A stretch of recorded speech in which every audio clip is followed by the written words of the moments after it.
오늘 말씀의 제목은 우리의 먹을 양식입니다. 우리 34절에 나왔듯이 우리의 먹을 양식인데요.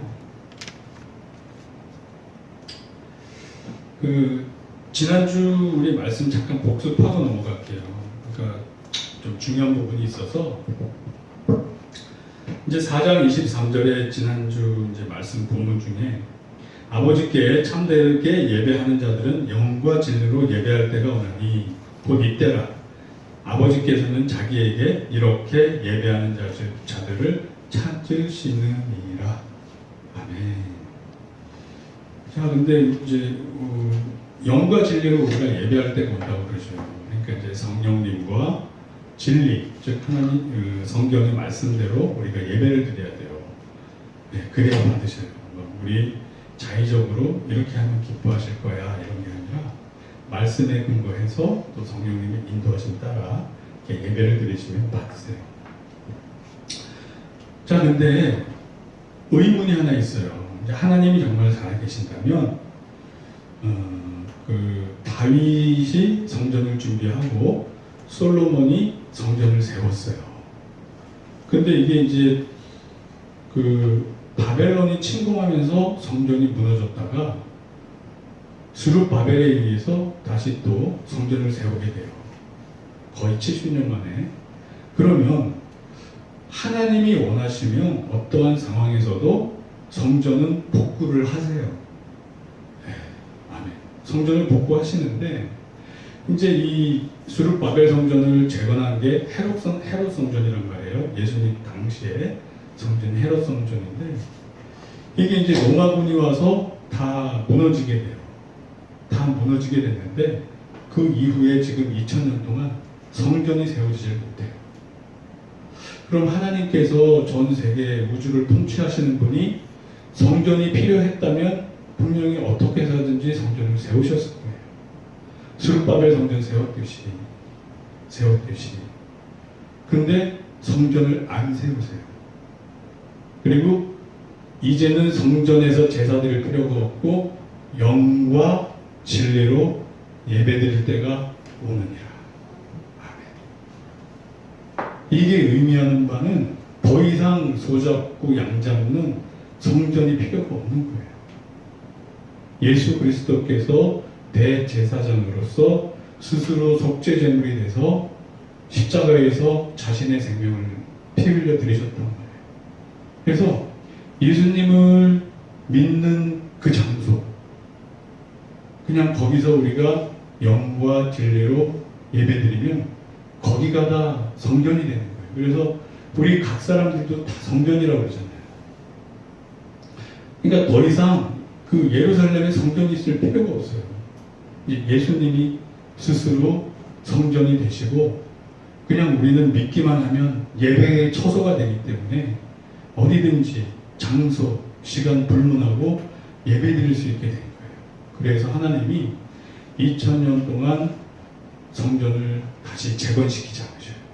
그런데 이제 마지막 때 되면 제3성전이라고 해요. 이제 지금 예루살렘 성전이 있던 터에 지금 모슬렘 황금돔 사원이 있어요. 그래서 아마 전쟁이 일어나서 아랍 세력, 이슬람 세력을 좀 누른 다음에 이스라엘에서 그거를 부시고 제3성전을 세울 것 같아요. 왜냐하면 거기 성전에 가증한 자가 앉아서 통치하는 순간이 말세 7년 한단에 3년 반이 시작이 되기 때문에 그래요. 성경은 말씀대로 이루어져요. 그러니까 분명히 거기서 전쟁이 됐든 평화조약이 됐든 뭐가 됐든 제3성전이 아마 세워질 것 같아요. 왜? 적그리스도 가증한 자가 그 성전에 앉아서 전 세계를 통치하기 시작하게 되기 때문에 요한계시록에 예언했다. 자, 그렇습니다. 그래서 예수님께서 스스로 성전이심을 선포한 구절이 있어요. 예수님께서 요한복음 2장 19절에 보면 예수께서 대답하여 이르시되 너희가 이 성전을 헐라 이 성전을 헐라. 내가 사흘 동안에 일으키리라. 이게 그러니까 예수님은 자기의 육체를 성전으로 친하면서 너희가 이 성전을 헐라. 너희가 나를 죽이라. 그럼 내가 사흘 만에 부활하리라. 이 뜻인 거예요. 그러니까 예수님 스스로가 성전이 되셨기 때문에 예루살렘 성전이 필요가 없는 거예요.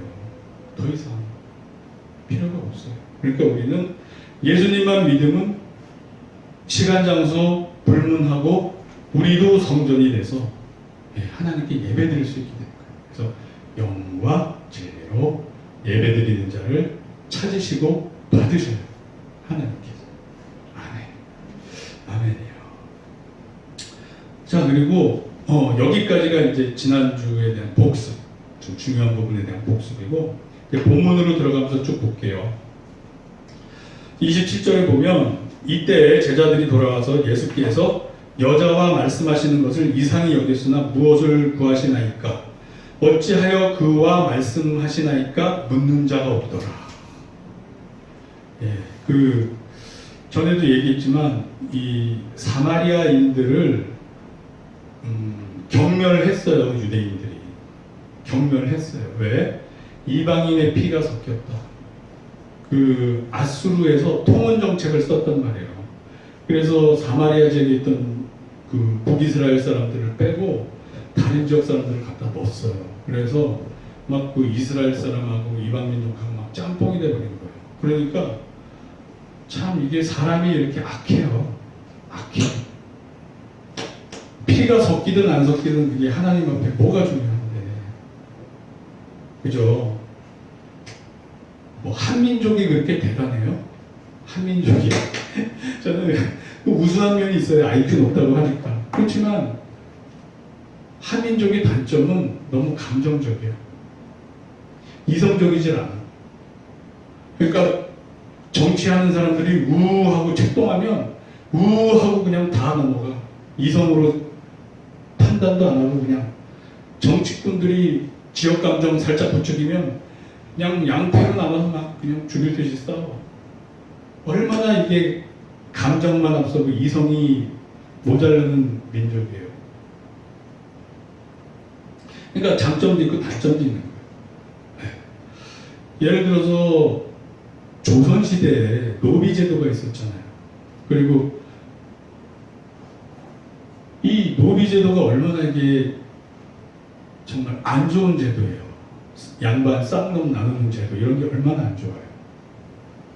적어도 다른 나라에서는 같은 민족을 종삼지 않았대요. 이스라엘도 그렇잖아요. 중국도 그랬어요. 왜? 우리 우수한 민족이라는 민족은 같은 혈육인데 왜 나는 사람 행세하고 너는 개돼지 취급을 하냐 이거예요. 우리 민족이 그렇게 죄악성이 많은 민족이었어요.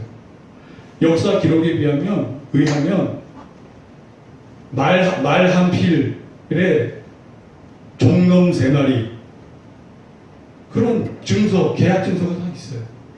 사람이 말보다도 못해. 사람 3마리가 말 1마리 같이. 이게 지금 현대인의 상식으로는 의분이 일어나는 상황이에요. 우리 민족이 그렇게 살았던 민족이에요. 참. 이럴 때는 저도 의분이 막 일어나요. 이것들이 인간인가? 같은 인간을 짐승보다 취급하지 않는 이것들이 한민족이었던가? 그러니까 예수님 안 믿으면 답이 없는 거예요. 자기네들은 그 제도가 옳고 올바른 삶이었어요. 그러니까 예수님 들어오고 그나마 이 나라가, 대한민국이 저는 정말 희망을 봤다. 희망을 봤다. 세계 최빈국에서 지금 뭐 거의 세계 10대 강국에 11대 강국, 10대 강국 여기 올라가고 뭐 G7에 넣어야 된다, 말아야 된다, 이런 나라가 된 거예요. 이게 뭐 이게 세상에 우연이 어디 있어요? 다 그 G7 안에 들어간 나라들 보면 일본 제외하고 모두가 다 기독교 정통을 가진 나라였잖아요. 우리나라도 내 죄를 내가 알렸다. 이 탕가노리들이 백성 잡아다, 이거 역사 기록이 다 나와 있어요. 그냥 쟤 좀 사는 것 같아. 무조건 잡아들여 패는 거야. 내 죄를 내가 알렸다. 아무 죄도 안 졌어. 내 죄를 내가 알렸다. 패 죽이려고 해. 그러면 목숨이 중요하다. 재산이 뭐가 중요하냐. 알겠습니다. 제가 잘못했습니다. 재산 드리겠습니다. 이게 우리 민족, 우수한 민족, 우리 민족이 그러고 사는 거예요. 뭐 한민족에 대한 우월감 뭐하러 가죠? 그러면 바꿔서 이스라엘 너희가 그렇게 잘났어? 이스라엘 너희가 택한 민족이야? 이스라엘 왜 너희는 율법의 정신을 안 지켜? 제가 말씀을 읽어드릴게요. 레위기 19장 34절에 하나님의 말씀이 분명히 있었어요. 너희와 함께 있는 거류민을 너희 중에서 나은 자같이 여기며 자기같이 사랑하라. 아니 그 하나님 말씀에 율법에 있는데 자기네들은 율법 잘 지킨다 그러면서 자기가 낳은 자식처럼 여기지 않고 저것들은 혼혈인이야 그러면서 개, 돼지 취급을 한 거예요. 악한 거예요. 하나님을 진정 모르니까 우리의 선조 민족같이 그렇게 악한 거예요. 내 죄를 내가 알렸다 그리고 막 패 죽이려고 그러면 알겠습니다. 제가 잘못했습니다. 제가 재산 바치겠습니다. 살려주십시오.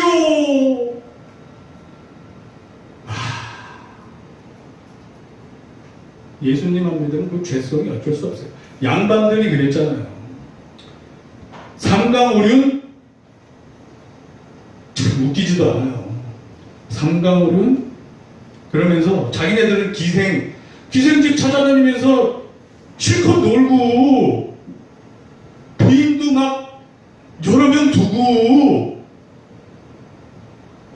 그러면서 무슨 삼강오륜을 따지면서 그리고 종들은 막 마음대로 진짜 죽여도 됐기 때문에 이 종의 자식 중에 괜찮은 반반하고 그러면 주인 아저씨가 건드린단 말이에요. 그러면 이거 역사에 있는 사실이에요. 그 만화님이 질투가 나서 전형을 데려가라 그래가지고 그 무슨 잘못이 있어? 종이 무슨 힘이 있어? 자기 남편이 겁탈한 걸 왜 전형을 데려가라 그래갖고 멍석마리해라 그래 때려 죽여요. 이게 말이 되냐고요 이게 말이 돼요? 그런 죄성 속에 살던 민족이에요. 그래서 우리 민족 우수의 이런 것처럼 세상으로부터 오는 사상이 없어요. 이게 그러니까 나는 잘났고 너는 못났어. 이렇게 딱 가르는 거예요. 벌써 사람을 가려. 하나님이 어디 그래요? 하나님이 제가 읽어드릴게요. 방금 그죠? 레위기 19장 34절 레위기 19장 18절에도 뭐라고 나왔냐면 원수를 갚지 말며 동포를 원망하지 말며 내 이웃 사랑하기를 내 자신과 같이 사랑하라. 즉 거류민도 내 이웃처럼 사랑하는 뜻이에요. 네. 그러니까 이스라엘 민족이 패역한 민족이었던 거예요. 자기네들끼리만 선택받고 우월한 민족이야. 하나님 보시기엔 아니야. 그러니까 너희들이 버려지는 거야. 이렇게 얘기하실 거 아니에요.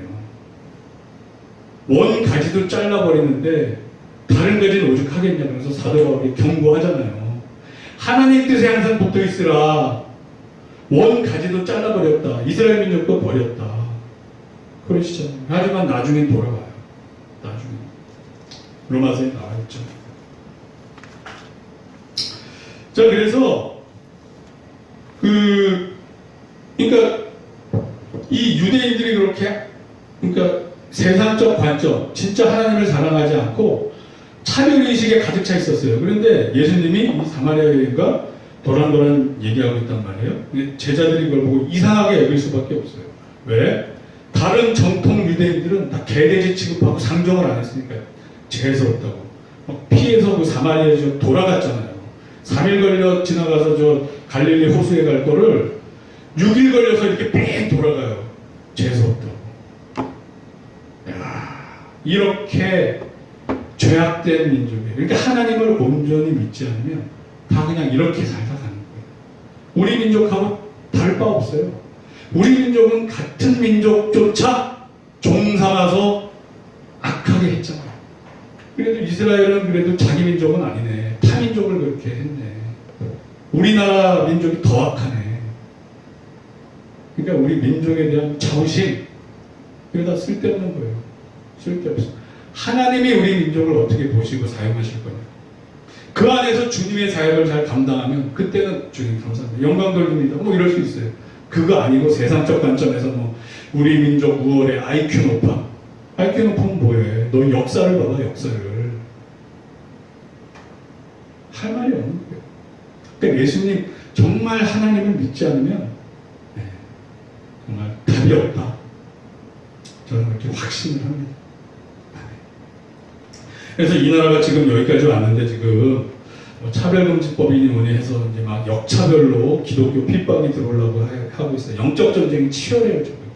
그래서 우리가 또 깨어서 기도하고 교회로서의 역할을 잘 감당해야 돼요. 아멘. 아멘입니다.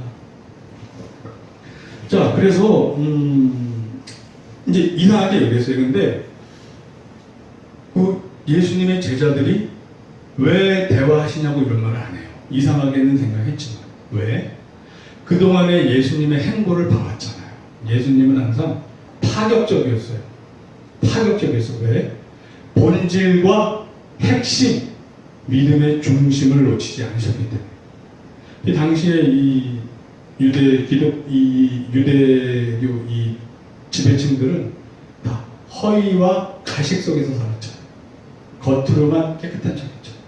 본질을 놓치고 살았죠. 그래서 예를 들어서 이제 보면 뭐 성전 정화 작업 이런 거 제자들이 다 봤어요 이미. 성전 정화 작업은 뭐냐? 한마디로 말해서 현 정권 최고 실세에 대놓고 반항하는 거예요 사실은. 정치적으로 해석하는 거예요. 왜냐하면 거기에 사두개인들 다 있잖아요. 제사장 막 이런 지배계층이 다 있었어요. 근데 그들과 상인들과 서로 결탁을 해서 밖에서 소 사오고 양 사오는 거 인정 안 해. 여기 안에서만 있는 거 사. 그래서 울며 겨자 먹기로 강매. 이게 정말 율법에서 깨끗한 흠없고 점없는 걸 팔아야 되는데 그냥 아무거나 갖다 이걸로 사. 그러면서 이익을 많이 거두며 나눠 먹기. 상인과 제사장들 나눠 먹기. 이 타락한 이 성전을 예수님이 분노하셔서 뒤집어 엎었어요. 이 행위는 목을 그냥 걸어놓는 행위예요. 이런 것들이 발단이 돼서 십자가에 돌아가실 수밖에 없게 돼요. 왜? 현 정권 실세를 대놓고 깡그리 그들의 수익 사업을 뒤집어 엎은 거기 때문에. 뒤집어 엎은 거기 때문에. 그래도 지금 현대사회에서는 민주주의 사회니까 시민이 정권 가진 사람한테 막 뭐라고 할 수 있어요. 하지만 이 당시는 상황이 그런 상황이 아니에요. 상황이 그런 상황이 아니에요. 그러니까 예수님은 목을 내놓고 하나님의 뜻에 순종하셨던 거예요. 목을 내놓고. 이게 하나님이시니까 이게 얼마나 지금 악하고 성전이 타락하고 잘못됐는지가 보이니까 예수님은 원래 온유한 분이시고 온화한 분이시고 부드러운 분이신데 사마리아 여인하고 대화할 때 보세요. 얼마나 부드럽게 나이스하게 싹 전도해서 예수님 믿게 만들어요. 내가 그로다. 내가 메시아다. 너가 나를 믿으면 생명을 영생을 얻을 수 있다. 이렇게 딱 전도하시는 분인데 거기 가서는 막 채찍 만들어서 막 휘두르시고 상 뒤집어 엎으시고 한단 말이에요. 하나님의 공의가 발동되는 거예요. 자, 이런 걸 다 이미 제자들은 봤어요. 그러니까 그 영적 권위를 아는 거예요. 그리고 니고데모 같은 당시의 랍비란 말이에요. 최고의 지성을 막 가르쳐 예수님이. 성령으로 나 거듭나야 된다. 그러면 아니 어떻게 모태로 다시 들어갔다 나옵니까? 막 그러면 이스라엘의 선생이란 자가 그것도 모르냐? 그러면서 막 가르치신단 말이에요. 호통치시면서 가르친단 말이에요. 그러면 제자들 보기 어때요? 성전에 가서 최고의 권력 뒤집어 엎고 최고의 지성 막 가르쳐. 그런데 사마리아 여인하고 얘기하고 있어. 자기네들이 낄 수가 없는 거예요. 이상하게 보여도 그 영적 권위를 느끼기 때문에 낄 수가 없는 거예요. 그냥 예수님이 어떻게 하시나 구경하는 거예요. 그냥. 그래서 우리가 우리가 주님 뜻대로 살다 보면 하나님이 우리에게도 영적 권위를 주시는 것 같아요. 정말. 그래서 저 우리 신영교회 모든 지체님들도 이제 삶에서 이제 그런 하나님이 주시는 영적 권위로 세상 속에서 승리하시며 살기를 축복합니다. 아멘. 네. 정말 기독교인은 세상 사람들도 잘 안 건드려요. 어중간한 기독교인들은 건드려요. 야, 술 한 잔 먹어봐, 마셔봐. 툭툭 건드려요. 근데 진짜 그 사람들이 봐도 얘는 골수야, 얘는 진짜 믿는 사람이야 그러면 더 이상 타치 안 해요. 그냥 제껴놔요. 아, 쟤는 진짜 예수쟁이야. 근데 어중간 왔다리 하면 야, 술 좀 마셔봐. 너 잘 마셨잖아. 왜 그래? 또 갑자기 왜 안 그런 척해? 그러면서 막 유혹도 오고 충동질도 하고 그래요. 그럴 때일수록 주님을 붙잡고 승리해야 됩니다. 사람마다 약한 부분이 있고 넘어지는 포인트가 있어요. 각자가 알아요. 그거를 주님 앞에 내려놓고 순종하다 보면 조금씩 변화가 돼요. 우리 우리의 아들 막 사도 요한 막 이런 분들도 불을 내려 다 태워주십시오 이랬던 사람이 서로 사랑하라. 형제간에 사랑하지 않으면 그 안에 하나님이 없다 그러면서 그 평생에 걸쳐서 변화가 되는 거예요. 변화. 성령님은 말이야. 우리도 실수로 넘어져서 무릎팍 까지더라도 팔꿈치 까지더라도 포기하지 마시고 실망하지 마시고 주님이 우리를 변화시켜 주실 걸 믿고 붙잡고 가야 돼요. 그럼 어느 순간 당장 바로 바뀌진 않아요. 사람은 쉽게 안 바뀌어요. 제가 제 인생을 보니까 그래요. 하지만 5년, 10년 어느 순간 이렇게 지나고 뒤를 돌아보면 변해 있어요. 제가 이 단에서 2018년도부터 설교를 시작했어요. 싱크모에서. 근데 그때 당시에 저의 영적 상태와 지금의 영적 상태가 또 달라요. 느껴요. 조금씩 저는 어제와 오늘이 똑같아 보이니까 못 느끼지만 한 몇 년 텀을 두고 이렇게 뒤돌아봤을 땐 야, 그래도 내가 성장했구나.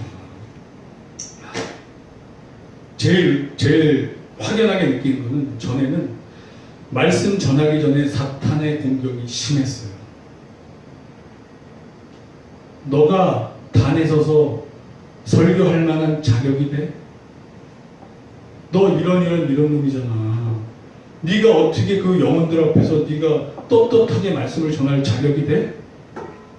너 이런 놈이잖아. 그래서 이 사탄이 생각으로 마음으로 공격을 해요. 이제 그거를 이제 싸워서 이기는 거죠. 이겨내야 돼요. 죽어도 여기서 하나님이 부르심이 있으니까 난 여기서 죽는다. 나 죄인인 거 하나님도 알고 나도 알아. 회개하면 되는 거예요. 예수의 명은 사탄아 떠나가라. 제가 한번 졌던 적이 있었거든요. 제가 대학원 붙여주시면 연대 대학원 붙여주시면 주일학교 교사로 섬기겠습니다 했었어요. 20대 때죠.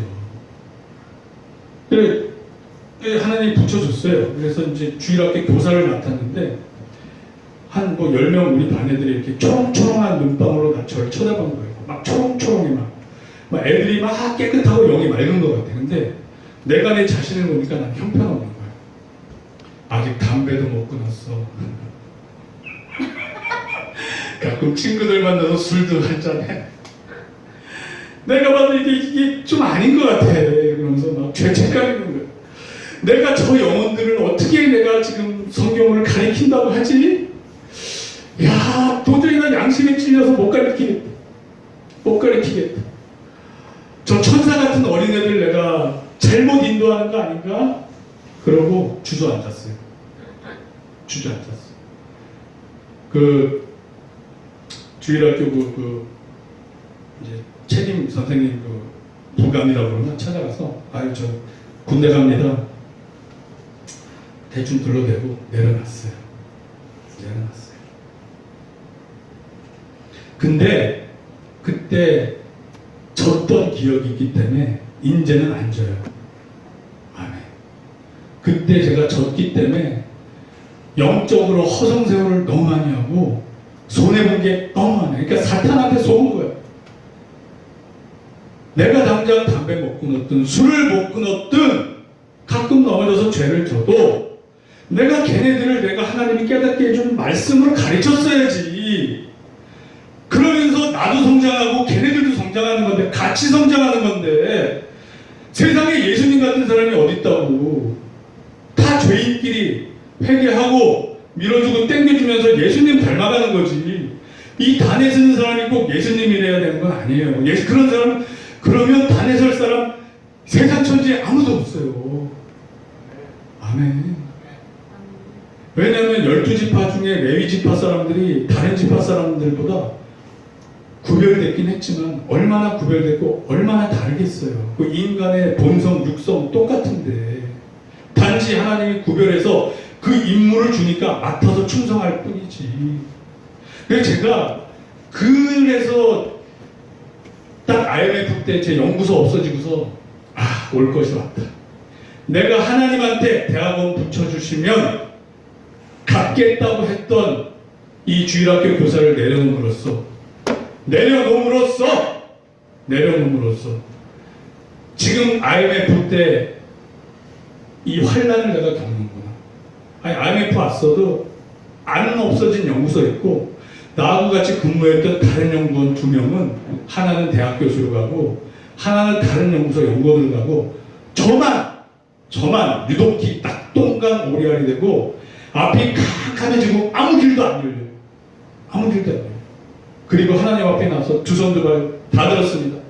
제가 주님 앞에 대학원 붙여주면 갚겠다고 서운했던 거, 못 갚은 거 죄송합니다. 회개합니다. 제가 이제 법 공부 시작하게 됐으니 유학 갔다 와서 갚겠습니다. 그때 갚겠습니다. 제가 지금 갚지 못하는 거 주님 불쌍히 여기시고 연장시켜 주시옵소서. 꼭 언젠가는 꼭 유학 갔다 와서 갚겠습니다. 알겠더라고요. IMF 왔다고 다 망하는 거 아니야. 다 죽는 거 아니야. 우리 연구원 중에 다른 사람들은 대학 교수 가고 다른 연구원 더 좋은 데로 다 갔어. 나만 낙동강 오리알이 돼서 깨닫게 해주신 거야. 하나님. 그러니까 그 연구소를 연대 대학원 갔기 때문에 가는 연구소였기 때문에 내가 안 갚았잖아요. 하나님이 몇 년 기다리다가 너 연대 대학원 붙여주는 너 주일학교 교사 하겠다고 그랬지. 근데 너 왜 약속 안 지켜? 너 들어간 그 회사, 그 연구소 내가 망하게 할 거야. 회개해봐. 기회를 주신 거예요. 그래서 회개했어요. 그리고 유학 갔다 와서 열도순복음교회에서 아동 5부 1년 동안 섬기고, 주님! 이제 갚았습니다. 그거 갚고 나서 다시 회복이 돼서 결국에는 게임 회사 법무 담당 연구위원으로 취직도 되고, 결국 또 설계사무소 법무 담당 이사까지 되고, 그러니까 IMF 전에 지위로 회복이 됐어. IMF 때 자빠져서 넘어진 사람들은 회복 못한 사람이 많아요. 대부분. 저는 너무 간절히 주님을 붙잡고 새벽 예배 열심히 하면서 주님 막 매달렸더니 그렇게 하나님이 다 회복시켜주더라고요. 그러니까 제가 가끔 얘기하잖아요. 저 빼고 나머지 5명의 이사는 다 IMF 환란 안 겪은 친구들. 그들은 다 건축사 프로젝트 맡아서 하는 건축사들이었고, 저만 건축사 없는 사람인데 동등 레벨 법무 담당 이사로 같이 임원진으로 세우셨어요. 하나님 결국에 불쌍히 여기셔서. 하지만 이 길은 아니었던 거예요. 그래서 결국 주의 좋은 길로 바꾸게 됐지만 그런 거예요. 그러니까 내가 하나님한테 서원한 걸 갚으니까 주일학교 교사 1년 대학원 붙여주면 못 갚았던 거 유학 갔다 와서 전공 바뀌어서 갚으니까 길이 열려서 IMF 겪기 전의 상황과 동급 레벨로 회복시켜줘요. 그게 제 삶의 인생의 체험입니다. 하나님은 진짜 정확해요. 그래서 하나님 앞에 막 대충 없어요. 대충 없고 하세요. 아멘. 그래서 계산 같은 거 공짜 없고 너희가 대접받기 원하는 대로 대접하라. 우리가 하나님한테 대접받으려면 우리가 대접해 드려야 돼요. 하나님한테. 결국엔 그래서 우리의 죄도 주님 앞에 하나님 앞에 회개 처리가 돼요. 결산 처리가 돼요. 그때 우리가 한 톨의 죄악이라도 있으면 지옥. 그래서 예수님이 필요합니다. 예수님이 없으면 우리는 다 지옥이에요. 하나님 관점에서 이웃을 미워하는 것, 너 형제 미워하는 것도 살인죄야? 성경에서 가르쳐주고 있단 말이에요. 우리가 그러면 세상살이 하면서 살인죄 얼마나 많이 졌어요. 부부싸움 하다가도 살인죄 저지르고, 형제간에 말다툼 하다가도 살인죄 저지르고, 직장생활 하다가 상사가 조금 스트레스 주면 살인죄 저지르고, 후배가 싸가지 없게 군다고 그러면 또 살인죄 저지르고, 우리는 이런 죄인이란 말이에요. 어쩔 수 없는 죄인이란 말이에요. 사랑을, 선행을 행하면서 사는 다른 종교들이 있을 수 있어요. 유사, 사랑, 자비 뭐 이렇게. 그러나 그들은 이 죄를 해결할 방법이 없어요. 천지를 창조하신 하나님의 룰 안에서 죄를 해결할 방법이 없기 때문에 다 아무리 선행을 하고 공덕을 쌓았어도 해결되지 않은 죄 때문에 지옥 가는 거예요. 그거는 하나님이 통치하시는 세상이기 때문에 어쩔 수가 없어요. 하나님이 통치하시는 세상에서는 하나님의 법대로, 룰대로 움직여야 돼요. 아멘. 아멘. 네, 그래서 이 제자들이 느끼는 예수님은 정말 본질과 핵심을 보는 예수님이었다. 그러니까 이상해 보여도, 사마리아 여인과 대화해도 이상해 보여도 그 영적 권위. 예? 왜 저런 사마리아 여인과 대화하시나요? 이런 말 안 하는 거예요. 예. 그리고 주님, 이제 먹을 양식에 대해서 얘기하죠. 그랬을 때 예수님은 그래요. 뭐라 하시냐? 내가 하나님 뜻대로 사는 게 나의 먹을 양식이다. 그래요. 즉, 이 이른 양 같은 사마리아 여인을 대화함으로써 내가 메시아다. 내가 그리스도다. 나를 믿으면 너도 영생을 얻을 수 있다는 것을 가르쳐서 회개해서 믿게 만드시는 이 일, 이게 그분의 양식이었다. 그럼 우리의 양식은 뭐예요? 우리도 마찬가지죠. 사람이 떡으로만 살 것이 아니라 하나님 입에서 나온 모든 말씀으로 살 것이다. 같은 맥락이에요. 하나님 말씀에 따라 실천하고 행동하는 게 뭐겠어요? 이웃사랑의 실천이 뭐겠어요? 가장 큰 이웃사랑은 영벌에 처할 죽어갈 이웃들을 전도해서 예수님 믿게 만드는 거예요. 그게 이웃사랑의 가장 큰 실천인 거예요. 아멘. 아멘. 그래서 우리가 하나님 사랑하면서 이렇게 이웃사랑하는 저와 여러분들이 되기를 축복합니다. 아멘. 기도하겠습니다.